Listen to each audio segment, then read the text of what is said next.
Voilà, on a une fonction du second degré, f de x égale, qui est donnée à ce niveau. Et on va demander quelques informations sur la courbe, sur les points d'intersection avec entre la courbe de la fonction f et la droite d, le sommet, on demande plein de choses. Mais à l'aide du graphique, le graphique qui est donné dans l'exercice. Donc je vais aller dans la Texas, et puis voilà. Donc là, la Texas, ici on est dans un mode suite qui est le mode qu'on utilise en S6. D'accord? Parce qu'on travaille sur les suites. Donc il faut que je change ça. Et je vais ici aller dans le mode fonction. Vous avez fonction, paramétrique, polaire, sequence. Donc ça c'est les suites. Et donc du coup, je me mets en mode fonction déjà. Et ça, normalement, vous n'avez pas ça, vous. Voilà. Et là, j'efface le Y1 pour mettre mon nouveau Y1. Donc 0,631 x au carré moins 4,41 x plus 1,8. Voilà. La difficulté ici, c'est de bien écrire la formule. Ça paraît simple, mais si je me trompe sur 632, eh bien, toutes mes valeurs sont fausses. Et comme moi, je ne peux pas vérifier ce que vous avez tapé dans la calculatrice, comment je fais pour mettre des points? Donc là, il faut vraiment être attentif. Quand je rentre la formule, je fais vraiment hyper gaffe. Et je mets la courbe, la deuxième courbe, y égale 4. Et donc vous avez le graphe qui apparaît. Attention, ici, il peut y avoir un problème. C'est si le graphe n'apparaît pas dans son entièreté dans la fenêtre.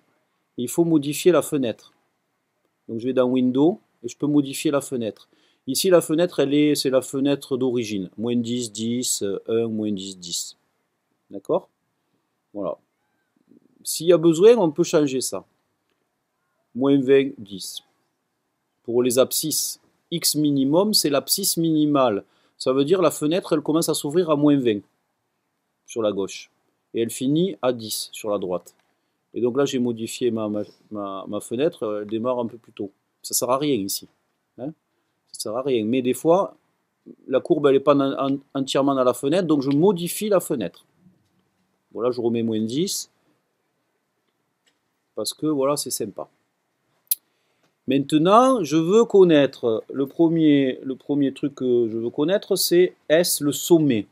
Le sommet qui est ici. D'accord? Donc je vais dans seconde calque, et ici, il y a minimum. Pourquoi? Parce que j'ai vu que ma courbe, le sommet, c'est un minimum. Si la courbe, le sommet, c'est un maximum, je vais dans maximum. Il ne faut pas chercher midi à 14h.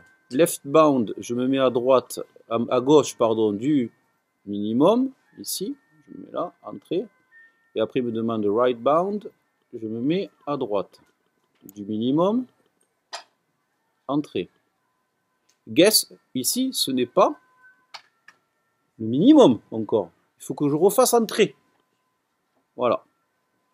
Le minimum, il est atteint pour l'abscisse moins 3,494 au millième près, et il vaut moins 5,905 au millième près. Première réponse. Deuxième question, je voudrais connaître les abscisses des points d'intersection de la courbe avec l'axe des abscisses. Donc je vais faire intersect. Non, je vais faire 0. 0. Donc 0, c'est 2. Voilà. Donc je vais me balader sur la courbe. Et c'est toujours pareil. Je vais me mettre à gauche de mon 0. Entrée. Et ensuite, je me mets à droite du 0. Entrée. C'est pas guess. Je refais encore entrée. Voilà. L'abscisse de ce point, c'est 0,435. Son ordonnée, bien sûr, c'est 0. Bien sûr, j'aurais pu faire une intersection. J'aurais pu faire une intersection si j'avais rentré l'équation de l'axe des abscisses, y égale 0. J'aurais pu aussi faire avec intersection. C'est pour ça que j'ai pensé intersection, mais ce n'est pas le cas. Ici, on fait juste 0, ça marche très bien. Donc 2, toujours, je refais 0, et je vais me balader à gauche du 0. Il faut lui montrer où il doit chercher, en fait. Vous voyez ce que je veux dire? Voilà, entrée, et puis, voilà, on entre. Le deuxième 0, c'est 6,553. On peut dire, si on prend au plus proche, 6,554. Ok? Ça, c'était la deuxième question.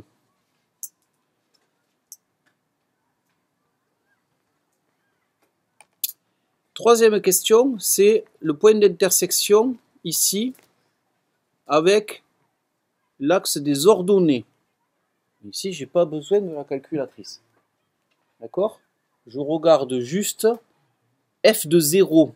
Je remplace x par 0 dans la formule y égale 1,8. Donc ici, si on vous demande les coordonnées de ce point, c'est 0, 1,8. Ensuite, on me demande les points d'intersection avec la droite rouge. Donc ici, comme c'est bête comme chou, on va aller dans intersection. Voilà. Je lui dis OK ici, je lui dis OK ici. Je lui ai montré la courbe bleue près de l'intersection, je lui montre la courbe rouge près de l'intersection. Et on a les coordonnées du point d'intersection. Bien entendu, ce n'est pas les coordonnées exactes, c'est des coordonnées approchées. Et nous, on lui donne 7,456 et 4 sont les coordonnées de ce point qui clignote.